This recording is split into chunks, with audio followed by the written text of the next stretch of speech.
Welcome to Daily Lenten Reflections for the second Sunday of Lent. Today we shall reflect on the theme of faith and trust. Today's first reading tells us about the faith of Abraham, the faith that was tested when he was asked to sacrifice his only son. We consider Abraham as the father of faith, and this is the faith that he shows when he was tested.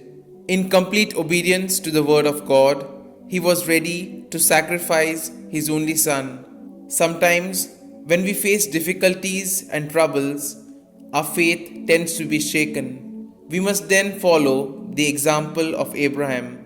The second reading tells us that when God is with us, we have nothing to be afraid of. He is walking always by our side and He takes care of everything. In the Gospel, we see that Peter, upon seeing Jesus radiating in this way, immediately felt that they should remain. One gets the sense that Peter felt that staying on the mountain with the transfigured Lord would solve all of life's problems. Remaining means not returning to the life he had before, but building a new life with the peace and joy he must have felt and seen displayed on Jesus.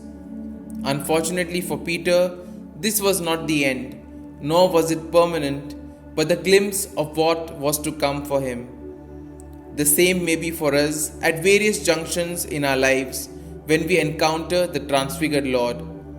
On receiving a glimpse of the tranquil state of being with the Lord, we desire to ditch the life we know and remain with the Lord. However, we must continue the journey, which means trekking down the mountain to a somewhat chaotic world accompanied by the Lord. It is precisely at this point we recall in the story of the Transfiguration the words echoed, "This is my beloved Son, listen to him." Interestingly, here in this statement, we are provided with an affirmation of God's love for Jesus, and also we are affirmed of God's love for us by sending His beloved Son. The statement also illuminates that once we remain with Jesus on the mountain top and in the valleys below, we are secured and protected. If we take heed of the words and listen to Him, we will not have to erect tents to remain with the transfigured Lord on the mountain top, but we will be permanently affixed to the company of the transfigured Lord in heaven.